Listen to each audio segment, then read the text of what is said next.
রোজার দিনে ইফতারি নষ্ট করার কারণে পাতিনেতাকে আটক করলো বাজারের সাধারণ মানুষ। বিস্তারিত তাদের কাছ থেকে জানার চেষ্টা করবো এবং কি কারণে এই ইফতারগুলো নষ্ট করছে সেটাও জানার চেষ্টা করবো। আচ্ছা ভাই, আপনি মনে হচ্ছে দোকানদার। আচ্ছা, এই যে এলাকার যে পাতিনেতা বা বড় ভাই বলেন, কেন আপনার সাথে এই বিহেভটা করার কারণ? ভাই হয়েছে নাকি ধরেন এর বাসায় আমি প্রতিদিনই ইফতারি দিই। আচ্ছা আচ্ছা, আজকে আবার একটু দেরি হয়েছে কারণ কাস্টমার বাড়ছে, এই জন্য মনে করেন যাওয়াটা দেরি হয়েছে। আর এসে আমার দোকানপাট মনে করেন যে ভাইয়ে দিবে যাচ্ছে, লোকজন পাঠাইছে, আমাকে ধরে মারছে, সে মানে মারছে, এটা না আমার রোজার মাঠে তালা জিনিস ফেলা দিচ্ছে ভাই। মানে আপনি বলতে চাইতেছেন যে উনার বাসায় ইফতারি মানে দেরি করে পাঠানোর কারণে, আচ্ছা এটার জন্য উনি এই কাজটা করছে। দেন ভাই, আমি গরিব মানুষ ভাই, আমার দুটি বিয়ে ভাই, বিয়ের উপযুক্ত এই কর্ম করে আমি আমার পরিবার চালাই ভাই। আমার মতো গরিব মানুষ ভাই এরকম ভাবে যদি পারে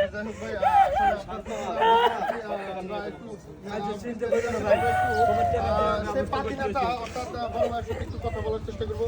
আচ্ছা ভাই, উনি আপনার বাসায় ইফতারি মানে দেরি করে পাঠানোর কারণে আপনি যে এই কাজটা করেছেন কি করছেন? সময় মতো যেন আমার বাসায় ঠিক আছে। আমার বাসায় আমার বাসায় সে আজকে ইফতারি দিতে দেরি করছে, এই কারণে আমার মেহমানগুলোর কাছে আমি ছোট আমি রাত সামলাইতে পারি না, এতে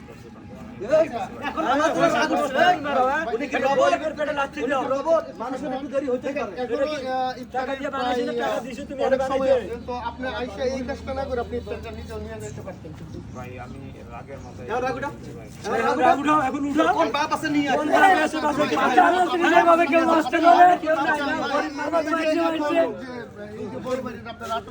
এখন আপনারা মানে কি করতে চাচ্ছেন? একটা জন্মের মধ্যে শিক্ষা দেওয়া দরকার, যাতে গরিব অবশ্যই শিক্ষা করছে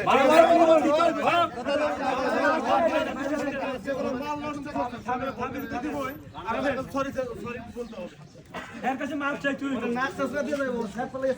মাল যা নষ্ট হয়েছে সব তোমার টাকা দিয়ে ব্যবসা করে না, গরিব মানুষ কষ্ট করে মানে একটা সামনে আসলে একটু তো বুঝতে পারছেন যে ভাই নেতাগিরি করার দিন মানুষ আগের মতো বোকা নাই, এখন সব মানুষ বুঝে গেছে যে পাখি নেতাদেরকে কীভাবে সাহায্য করতে হবে।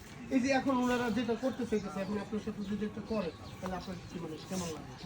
এটা অনেক খারাপ লাগে। আমি বুঝতে পারছি যে আমি ক্ষতি করছি, আমি দিয়ে দিব এবং ওর কাছে আমি ক্ষমা করছি।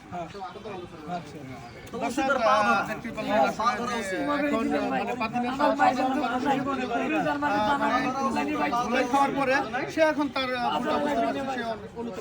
আচ্ছা ভাই, এই যে এখন বিষয়টা হচ্ছে মানে এখন আপনার কাছে কেমন লাগতেছে যে আপনি এখন বুঝতে পারছেন যে আপনি ভুল করছেন, এ ধরনের কাজ করবেন না, কেমন? আমার কাছে এখন ভালো লাগছে ভাই, যে আমি এত বড় অন্যায় করার পরে ওনারা আমাকে মাফ করে দিচ্ছে। ঠিক আছে, আসলে সমাজে গরিব মানুষ এগুলো করা উচিত না।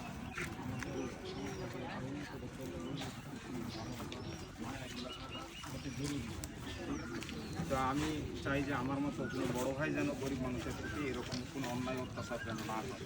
আমার সবার কাছে একটাই অনুরোধ থাকবে, আর আমি শপথ করতেছি যে আজকে থেকে কোনো গরিব মানুষের উপরে অন্যায় অত্যাচার করবো না। আচ্ছা ভাই, এখন এই যে ভাই ওনার ভুলটা তো উনি বুঝতে পারছেন, আপনি কি ওনার ক্ষমা করে দিচ্ছেন? আমি ক্ষমা করে দিছি, কারণ হচ্ছে ভাই গরিব মানুষ হিসেবে জন্ম নিয়েছি, এরকম মায়ের আমারে খাওয়া লাগে মাঝে মধ্যে, কিন্তু আমার কারো প্রতি আমার কোনো অভিযোগ থাকে না। সে ক্ষমা চাইছে, ক্ষমা করে দিচ্ছি। কিন্তু দুঃখ একটাই, এই রোজার মাসে দানা জিনিস ফেলানোটা ঠিক হয় না, আমাকে মারছে তাতে দুঃখ নাই, কিন্তু দানাগুলি তো কোনো অন্যায় করে না। আসলে আপনার কথা বুঝতে পারছি। আসলে মানুষ যদি বুঝতো যে যখন মানুষ ভুল করার সময় যদি বুঝতো যে আমি ভুল করতেছি, তাহলে মানুষ বুঝতো না। যাই হোক, কথা আছে ঠেলার নাম বাবাজি। তো আসলে সাধারণ মানুষের হাতে আমাদের এই পাতি নেতা অর্থাৎ বড় ভাই ঠেলা খাওয়ার পরে ওনার ভুল উনি বুঝতে পারছে। তো সবার উদ্দেশ্যে একটা কথাই বলবো যে হচ্ছে এই ধরনের যারা বড় ভাই আছেন তারা আসলে বিশেষ করে এই ধরনের কাজ থেকে বিরত থাকবেন। তো সবার উদ্দেশ্যে আরেকটা কথা বলতে চাই, এই ভিডিওটি শুধুমাত্র বিনোদনের ক্ষেত্রে বানানো হয়েছে, ভিডিওটি কেউ সিরিয়াসলি নেবেন না। তো আমাদের এই ভিডিওটি যদি ভালো লেগে থাকে লাইক কমেন্ট শেয়ার করুন এবং আমাদের পাশে থাকবেন। তো পরবর্তী কোনো এক ভিডিও নিয়ে আবার দেখা হবে, ততক্ষণ ভালো থাকবেন, সুস্থ থাকবেন, আল্লাহ হাফেজ।